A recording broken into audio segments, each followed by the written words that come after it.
오늘 본문은 지난 그 1장, 레위기 1장부터 7장에서 이제 하나님께서 모세를 통해서 알려주신 이스라엘의 제사들이 최초의 대사장인 아론과 그 아들들을 통해서 실행된다는 내용입니다.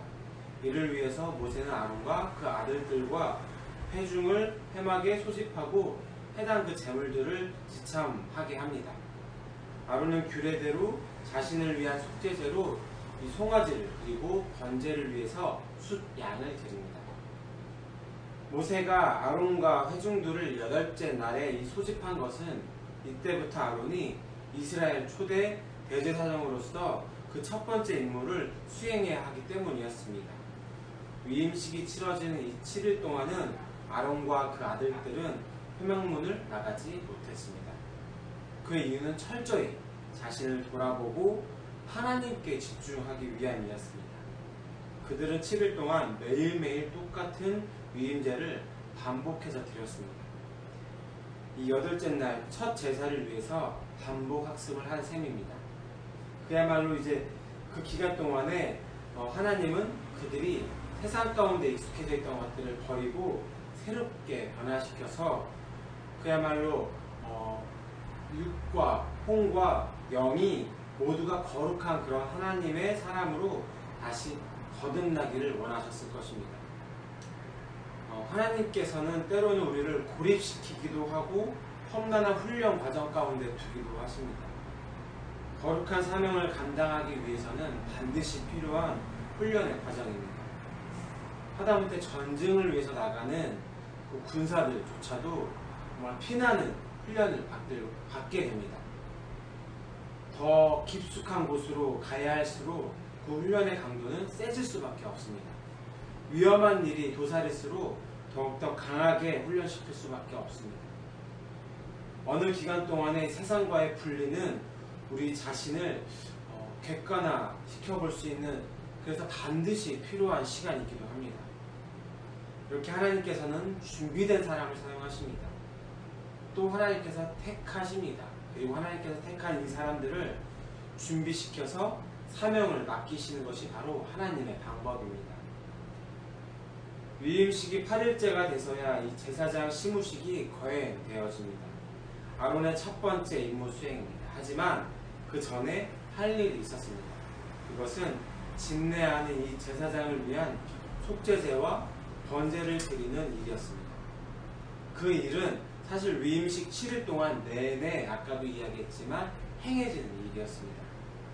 그러나 그 제사를 또 한 번 드려야 하는 이유는 동물의 피는 완전하고 영원한 이 대속이 되지 않기 때문이었습니다.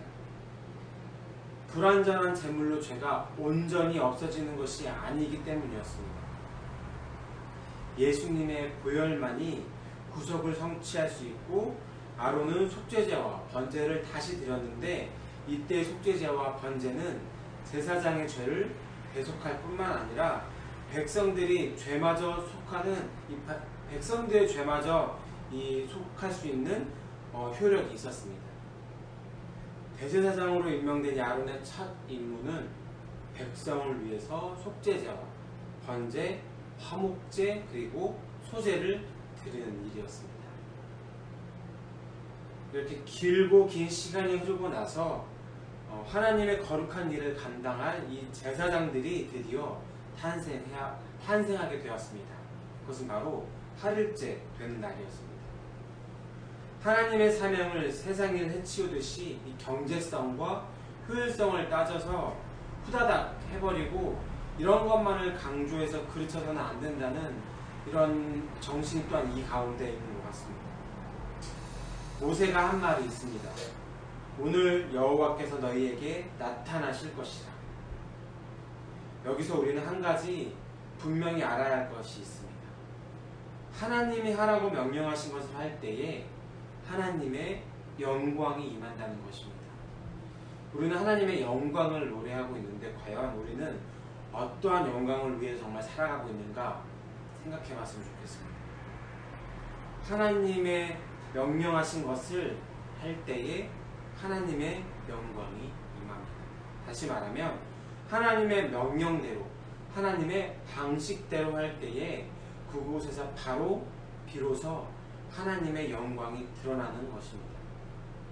영광의 전제 조건은 하나님의 말씀에 순종하는 것입니다. 사역의 전략이나 목표 달성이나 성취나 인간의 그 무언가를 만족시키려 하기보다는 하나님의 음성에 귀 기울여야 합니다. 하나님의 명령에 순종해야 합니다. 하나님의 영광이 나타나는 법이 그곳 가운데 있기 때문입니다. 하나님의 이름으로 모여서도 하나님의 뜻과 상관없이 하나님의 명령만 그리고 지시만 가득 찰 때 그곳은 인간의 영광이 드러날지언정 하나님의 영광은 없습니다. 우리가 하나님의 이름으로 모였으나 하나님의 영광으로 돌리고 있는지 인간의 영광에 그치지 않는지 점검해보고 바로 서야 할 것 같습니다. 자기 고집이나 자기 판단을 버리고는 순종할 수 없습니다. 자신의 판단을 버리고 순종하지 않으면 그곳에 하나님의 영광은 드러날 수 없습니다. 우리는 참으로 세상 가운데 살아가기 때문에 세상 가운데 쉽게 길들여져 있습니다. 그리고 세상의 방법대로 매우 조급하곤 합니다. 하나님과도 우리는 조급하게 묻고 조급하게 등을 돌리곤 합니다. 그리고 실망하기도 합니다. 그런데 우리가 생각해야 할 것은 귀한 것일수록 그 만들어지는 과정도 멀고도 험합니다. 하나님의 영광을 사모하면 말씀을 통해서 성령께서 무엇을 원하시는지를 잘 들을 수 있어야 합니다. 성경이 분명한 진리를 말하고 있고 예수님의 삶 자체가 살아있는 하나님의 명령이고 우리가 어떻게 살아야 할지에 대해서 예수님의 삶을 통해서 볼 수 있습니다. 하나님이 바로 하나님의 영광을 보여주는 최고의 기준점입니다.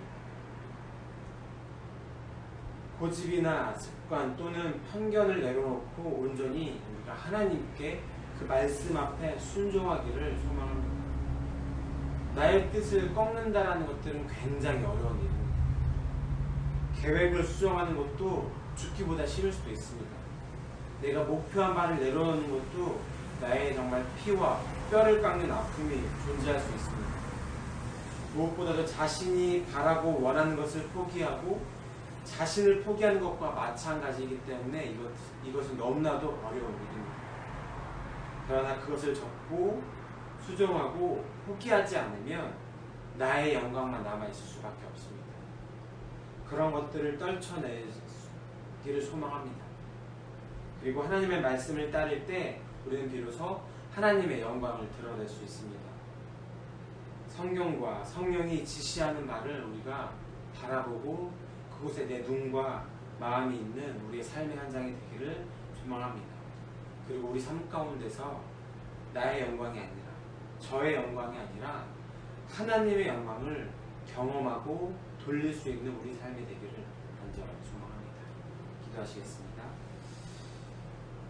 우리가 하나님의 이름으로 모이나 하나님께 기도하려고 모이나 그럼에도 불구하고 혹여 우리가 인간의 영광을 위해서 살아가고 있지는 않습니까?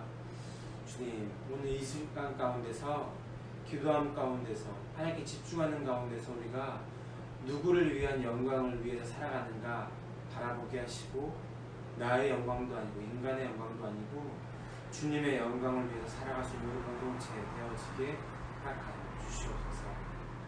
우리가 우리를 위해서 살아가는 것들 내려놓게 하시고 주님의 말씀에 순종하는 것이 무엇인지 알 수 있는 지혜가 우리 가운데 있게 허락하여 주시옵소서.